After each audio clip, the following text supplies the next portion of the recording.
Hvad laver man til et brugerbestyrelsesmøde?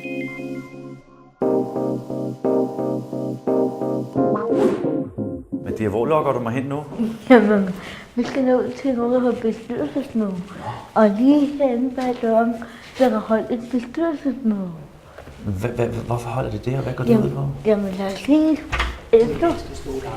Vi skal være stille. Vi skal stemme, fordi jeg er ikke helt sikker på, at vi er enige om det her. Så derfor skal jeg lige spørge jer, hvem af jer går ind for, at vi maler gangene for de penge, vi har fået? Vil I række hånden op? Der er enkelt, der stemmer. Der er 2, der stemmer på det. Okay, tak skal I have. Og så vil jeg spørge, hvem vil stemme for, at vi forbedrer elevatorerne?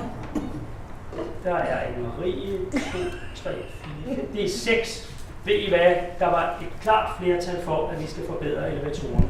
Så det er den beslutning, vi nu har truffet, og så går jeg i gang med det. Hvad er der foregår her, og hvad er jeres bestyrelse for noget? Hvem er det sat sammen med? Okay, ja altså dem I ser her, det er jo vores bestyrelse på Sandtoften, som er valgt blandt vores medarbejdere, de udviklingshæmmede medarbejdere, og de sidder her og skal hjælpe mig med at træffe nogle af de beslutninger, der skal træffes, når man nu sidder i en bestyrelse.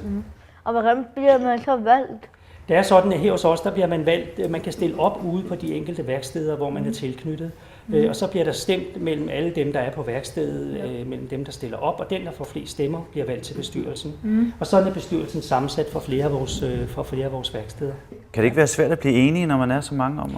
Jo, det er det jo, men man kan sige, at det vigtigste her er, at vi får diskuteret tingene grundigt, og at vi kan se, at vi kan træffe nogle beslutninger. Hvis vi vælger det ene frem for det andet, så er det jo sådan, at vi i fællesskab bliver enige om det. Og når vi er mange om det, så bliver det tit bedre. Men det er klart, når vi til sidst skal træffe beslutninger, så må vi altså nogle gange stemme om det, andre gange er vi fuldstændig enige. Det er lidt forskelligt. Så hvis man vil have medbestemmelse om lidt større ting, så skal man stille op til bestyrelsen? Ja, det er helt så klart, det kan vi jo skal anbefale alle derude, som måske gerne vil. Det er også det, mine gode folk her gør. Hvor er det dejligt. Okay. Ja. Så i virkeligheden minder det her lidt om Christiansborg? Ja, det kan man godt sige. At der sidder nogen, som bestemmer lidt de større ting? Ja. Veje, hospitaler og... Ja, og vi bestemmer så her over Job- og Aktivitetscenteret og Sandtoften, ikke? Jo. Ja.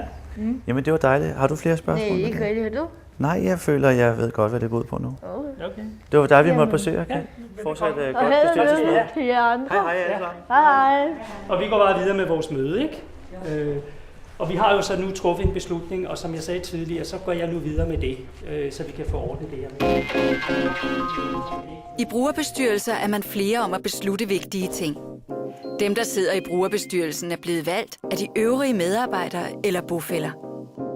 Medlemmerne af bestyrelsen skal ligesom politikerne på Christiansborg træffe nogle valg og samtidig kende til kollegaers eller bofællers meninger og holdninger.